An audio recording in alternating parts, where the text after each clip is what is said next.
reka ndakubwire ibintu biranga une grande dame.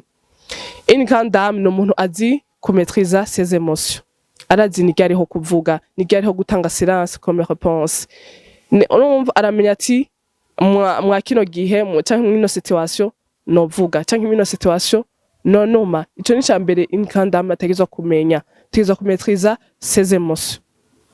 Ikindi nuko une grande dame ni umuntu umunezero wiwe ategezwa kwiremamwo umunezero wiwe. Umunezero wiwe ni wenye n'ubwiwe ategezwa kwiremamwo, uzomunezeza uzomuryohereza wese, umunezero azowuzana après umva azoza yongerako ariko ubwiwe afise uwiwe. Urumva kandi ni wari propriétaire umunezero wiwe, ni umunezero wawe ufise hano awufise mu kiganza. Urumva kuburyo urumva no kubera hari ukuntu usanga umunezero wacu twawuhaye nk'undi muntu, urumva ugasanga umunezero wanje nawuhaye uwundi muntu, urumva ariko hinge ndakubaze ikintu kimwe. Baririmbyi nta kintu kiryoshe nko kubona mukora indirimbo zikamenyekana ku rwego mpuzamakungu. Umva rero umuti wabonetse. Henko Sound ni studio iri kubica bigacika. Tubafitiye abahinyanyuzi mpuzamakungu banonosoye ivya beat making, voice recording, mixing na mastering biri ku rwego rudasanzwe. Muri Henko Sound tukaba dukora kandi ama publicity, dubbing na sound tracks ku bakora amareresi, ku bashaka nabo ko ivyabo bimenyekana bikamamara no mu makungu canke ku baririmbyi bashaka gukorerwa ibiganiro canke gukoreshwa ibiganiro. No tubafitiye Henko TV ibamenyekanisha. Tukaba dukorera mu ntara ya Gitega, mukamufuza ico mubaza mu twakore kuri 61 46 84 48. Henko Sound ni jwi ryo Burundi. Kuko fans mwiriwe cyane mwana mutsevaye naho muherereye, nibaze komeze neza, abatameze neza Imana ikomeze kuborohereza. Rero ni nubundi ni kazi kuri Host TV wa mukobwa wanyu abakunda, nubundi yagarutse kugira ngo muyage muganire. Amazina yiwanje ku bantu batanzi nitwa Rosette Irankunda, amazina nahawe n'abavyeyi. Bon uyu munsi rero kino kiganiro kiri réservé ku gitsina gore. Abakobwa abagore mwese ndabahamagaye mwese muze, ndabafitiye inkuru shasha, ndabafitiye amakuru mashasha, ndabafitiye ikiganiro gishasha, impanuro zishasha ndabizi yuko ziza kubafasha. Muze rero muze tuganire, muze tuyage. We mukobwa we mugore wumve yuko kino kiganiro kigukorako. Ukabona umusore urabe ukirungikire mushiki wawe, ukabona umupapa ukirungikire umudamu wawe canke abana bawe b'abakobwa, kubera ndabizi yuko je suis sûr et certaine yuko kiza kubafasha kino kiganiro. Muze rero tuyage tuganire. Cyambere na mbere uri umukobwa canke uri umumama uri kurandaba, ikintu cyambere utegerezwa gushira mu mutwe ni obligatoire, ni tegeko. Utegerezwa kuvuga yuko utegerezwa kuzoba une grande dame, utegerezwa kuba une grande dame. Ico ni cyambere, ico ni ikintu utegerezwa gushira mu mutwe. Unavyimenyereze uzurana nabivuga yuko utegerezwa kuba une grande dame. Une grande dame rero nubundi arangwa niki? Reka ndakubwire ibintu biranga une grande dame. Une grande dame ni umuntu azi kumetriza ses émotions, arazi ni ryariho kuvuga, ni ryariho gutanga silence comme réponse. Urumva aramenya ati mwa kino gihe canke mwino situation novuga canke mwino situation nonoma. Ico ni cambere une grande dame ategezwa kumenya, ategezwa kumetriza ses émotions.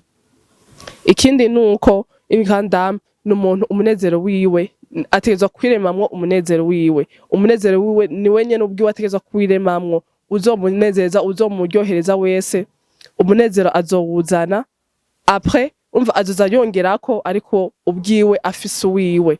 Urumva kandi ni wari propriétaire umunezero wiwe, ni umunezero wawe ufise hano awufise mu kiganza.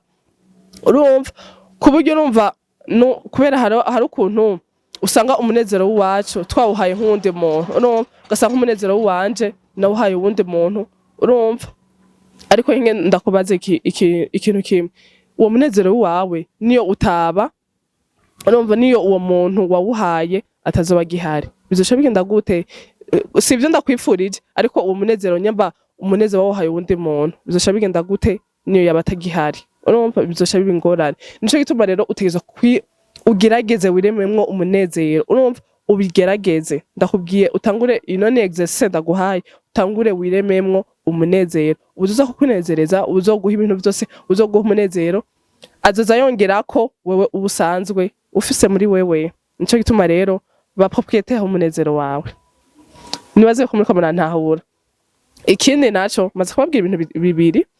Ica gatatu nuko une grande dame no umuntu prévoya son avenir, amenya ati mu mezi 3 nzoba ndi hehe, mu mezi 4 nzoba ndi hehe, mu mezi 5 meme 1 an nzoba ndi hehe. Urumva ateza guprevoya son avenir, kandi kubera Imana, kuko Imana niyo turamutsa, niyo twiriza, ni vyose ni Imana. Utegeza rero ku prevoya avenir yawe birimwo n'Imana, ushiremwo n'Imana, kuko utabishizemo Imana byose bizoguhombana.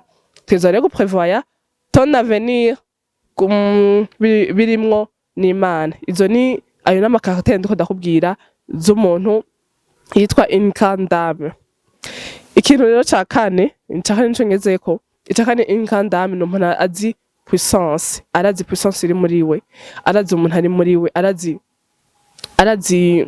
umuntu akomeye ari muri we, umuntu yinyegeje muri we. Urumva kuburyo nubwo wewe mubabaza, nubwo mukorera ikibi ushaka kumushira hasi, ahubwo aragira pitié kuri wewe, arumva akagongwe kuri wewe, kubera ko arabizi yitumye ikintu, avuze ati genda hagurutse ngo makore kino kintu, agikora jusqu'au bout mpaka ashitse ku ntsinzi. Urumva nico gituma rero une grande dame n'umuntu azi connaître puissance, arazi puissance iri muri we, arazi umuntu ari ndani muri we.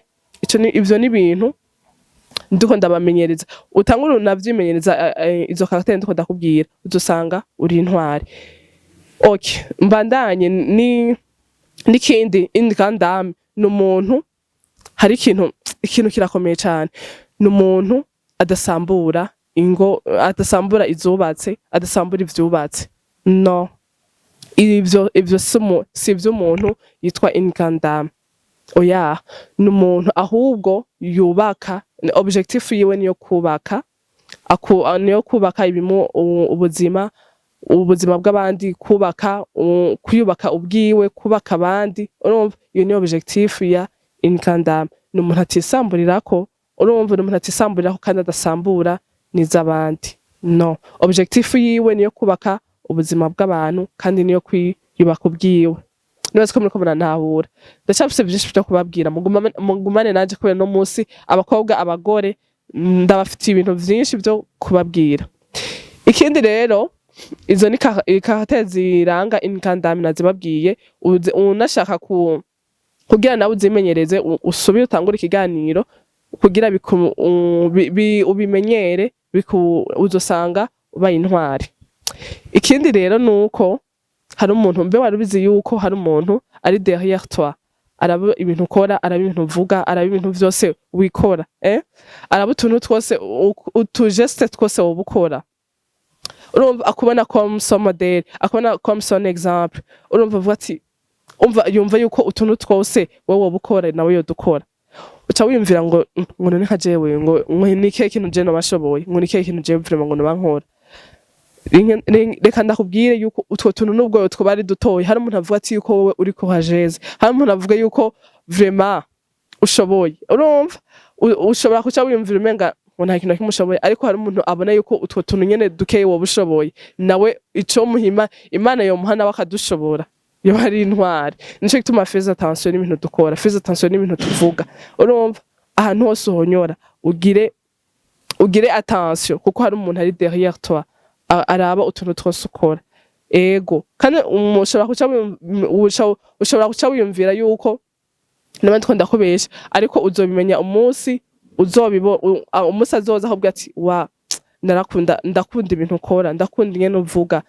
Urumva ati Imana yompa nkaba nkawe, no kwishima cyane. Nico gituma rero fais attention n'ibintu dukora. Hari umuntu agukurikirana, haba mwibarabara, haba muri eglise, urumva haba muri eglise, haba kuri réseaux sociaux, urumva agukurikirana ibintu byose ukora, haba meme, umva mu tuntu twose, mu kazi kose woba ukora agukurikirana. Nico gituma rero fais attention n'utuntu twacu. Reka rero mbandanye, maze kubabwira ibintu bibiri. Ica gatatu ni ikintu cerekeye abamama. Abamama nico cyane cerekeye n'abakobwa kirabaraba, kuko niyo mutera moja. Wowe mu mama uri kurankurikira, ico kintu uri kurasohora, ico kintu uri kurabwira umwana wawe, ico gitutsi, ivyo bivumo uri kuramubwira bizomukurikirana mu buzima bwiwe bw'imbere. ushobora kubivuga wibaze ko ari ibintu bisanzwe ariko ni ibintu bizomukurikira. Urumva akanwa kiwacu uyu munsi kararema, akanwa kiwacu kararema, ivyo ntikuratobora ubwira umwana wawe bizomukurikirana gushika. Ugasanga nk'umwana w'umuhungu, urumva babana usanga nk'ubu yiba, byo ntusanga nk'ubu umwana atangwe nko kwiba amahera, urumva uramufasha ngo yerere ngo wewe nta kintu nakimwe uzapfuvuyemo, wa mwana we nta kintu nakimwe uzapfuvuyemo, uzobigisuma komvyi, uzobigisuma karuhariwe, nta muntu n'umwe atazokumenya uko utari gisuma, urumva nta muntu n'umwe atazomenya uko utari gisuma. Urumva reka ndakubwira umwana wawe arakuze, urumva arakuze abaye igisuma karuhariwe, ahubwo yirirwa mu kazi mu gasho gasigara ari muhiri wabo. Urumva kubera iki? Vya bitutsi wamuramutuka akiri umwana, ukamuridoga ngo uyu mwana wanje ngo yama mu gasho.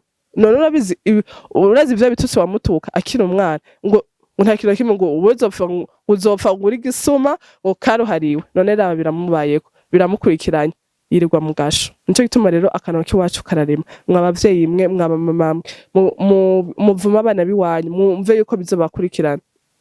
Ugasanga harote monyaje z'abantu benshi, ugasanga nk'umukobwa afise 40 do plus, ararenza imyaka 40 aracari muhiri wabo. Ukaza wumva ariko arakubwira yuko akiri umwana, byo ntusanga nk'ubu ukoze nk'ikosa, mama wawe ngo wewe nguri kigugu ngo wewe nta kintu kimwe uzopfuvuyemo, ngo wewe ngo hawe ngo hari nk'umuntu ngo yo kwikoza, ngo wewe nkawe ngo wewe uzopfuronse umugabo uzosazira muhiri wanyu, nta kintu kimwe uzopfa wimariye, nta mugabo uzopfuronse. Urumva ugasanga arafise igikomere kubera hari ibivume mama we yakunda kumubwira akiri umwana, ugasanga ari biramukurikiranye. Rero uzosanga muri muhiri wanyu, muri muhira nyina wawe nawe nyina aratuntoye kubera umwana wiwe yasaziye muhira, n'umwana aratuntoye. Urumva uzosanga ivyo bitutsi uri kuramubwira wenyene uzosanga muri kazoza nawe bigukurikiranye, kuko umwana bo bazobabana nawe ubabare. Urumva nico gituma rero akanwa kiwacu kararema. Abavyeyi mureke kuvuma abana banyu, nawe mukobwa ikino kiganiro kirakuraba kuko nawe niyuja. Urumva ugasanga nk'umwana wawe afise nk'akazi, kubera hari ukuntu abavyeyi usanga badatahura nk'ubuzi bw'abana, ugasanga nko muri kazoza kazomufasha kandi gafashe n'abavyeyi biwe, ariko nagende wewe aho kazi kawe narakurahiye, wowe aho kazi kazopfa kaguhaye amahera, aho kazi kazopfa kavuye muri ikintu na kimwe, kazopfa karonsemwo amahera. Asha sinzobe nk'icitwa rino zina. Urumva ugasanga mama wawe yama n'imivumo, yamara kuvuma. Nico gituma rero abakobwa n'abamama kino kiganiro ca kibaraba cane, kirabaraba gose cane. Nico gituma rero kabura umukobwa canke uri umumama utangure kureka, ukaba uri umumama n'umukobwa kubera kiramuraba, kubera niyaje ureke kuvuma umwana wawe. Ivyo bitutsi umubwira bizomukurikirana muri kazoza. Reka ndababwire ahazeme y'ibintu uyu munsi ndababwiye. Ikintu ca mbere inkandam numvise amakaraktere yazo.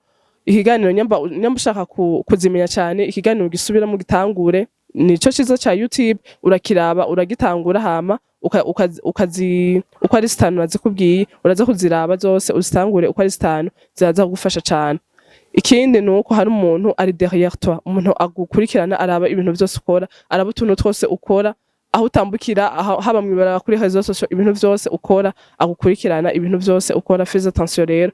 Icya gatatu nuko akanwa kiwacu karema. Ukabona umumama urihe kuvuma umwana wawe, urihe kumubwira ibitutsi kuko bizomukurikirana muri kazoza, kandi ukabona n'umukobwa uvyigireho bizogufasha cyane. Mwakoze cyane wowe waravye kino kiganiro ho gitangura ukanakimara, nibaze ho cagize ikintu kigufashije. Wowe mukobwa utarakora sabone ukore sabone, nawe mumama utarakora sabone ukore sabone. Ndabakunda cyane n'umundi n'abakobwa abanyabakunda. Ciao ciao. Baririmbyi nta kintu kiryoshe nko kubona mukora indirimbo zikamenyekana ku rwego mpuzamakungu. Umva rero umuti wabonetse. Henko Sound ni studio iri kubica bigacika. Tubafitiye abahinyanyuzi mpuzamakungu banonosoye ivya beat making, voice recording, mixing na mastering biri ku rwego rudasanzwe. Muri Henko Sound tukaba dukora kandi ama publicity, dubbing na sound tracks ku bakora amareresi, ku bashaka nabo ko ivyabo bimenyekana bikamamara no mu makungu, canke ku baririmbyi bashaka gukorerwa ibiganiro bakeneye gukoreshwa ibiganiro naho tubafitiye Henko TV ibamenyekanisha tukaba dukorera mu ntara ya Gitega mukaba mufuza icyo mubaza mu twakore kuri 61 46 84 48 Henko Sound n'iryo jwi ry'u Burundi.